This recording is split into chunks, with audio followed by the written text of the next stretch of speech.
Dans cette vidéo, je te montre comment réaliser de manière simple, rapide et originale des pommes de terre aux émincés de bœuf.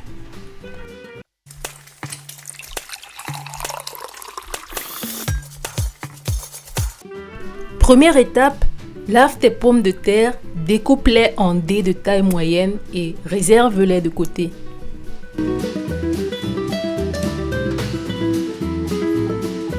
Ensuite, découpe ta viande de bœuf en lamelles. Tu peux choisir une forme longitudinale comme ce que je suis actuellement en train de faire.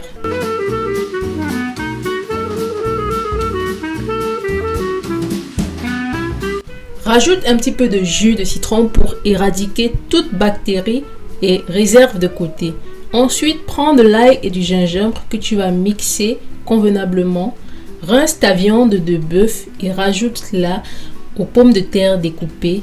Rajoute ensuite ta mixture d'ail et de gingembre et ensuite passe à l'assaisonnement. Je rajoute pour cela du paprika, de la sauce soja et du sel.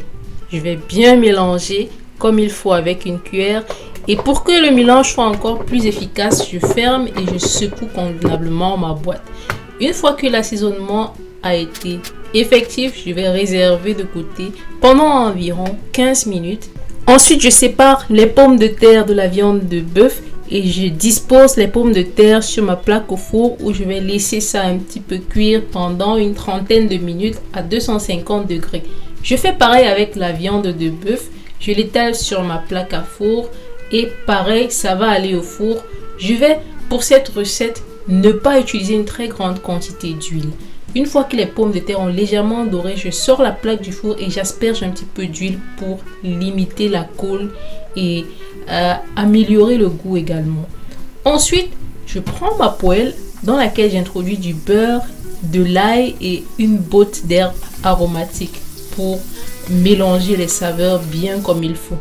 Ensuite, je rajoute un petit peu d'oignon. Je mélange bien jusqu'à laisser légèrement doré.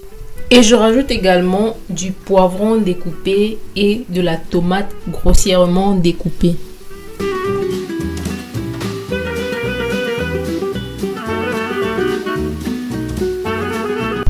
Ensuite, je vais simplement rajouter ma viande que j'ai ressortie du four et je vais mélanger le tout bien comme il faut jusqu'à ce que le mélange soit assez homogène.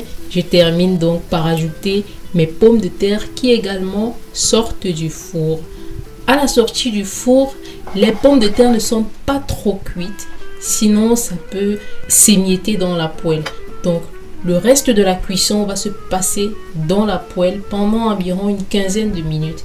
Une fois que la recette est terminée, je rajoute simplement un petit peu de persil pour ajouter de la saveur et de la coloration à ma recette.